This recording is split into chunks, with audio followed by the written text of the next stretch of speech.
मुबारक का 10 दिनों का एतकाफ है। इसके अंदर अगर वो कज़ा यानी छोड़ेगा तो अब उसकी कज़ा लाज़िम है।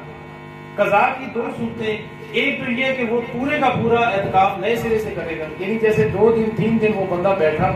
और 3 दिन के बाद या कोई ख़वातीन का इसी तरह से मसला दरपेश आ जाता है, कोई शरई मजबूरी बन जाती है, तो जहां से उन्होंने छोड़ा वो अगले साल वहीं से उस एतकाफ को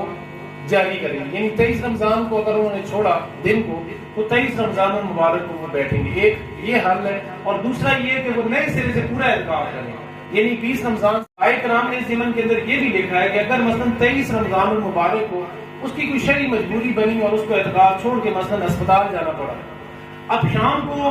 डॉक्टर से दवाई लेने के बाद उसकी तबीयत इस काबिल है कि अब वो दोबारा एतकाफ कर सकता है, तो अब फुक़हाए किराम ने ये लिखा है कि वो घर के अंदर न बैठे बल्कि बकिया जो अय्याम है वो मस्जिद के अंदर ही पूरे करे,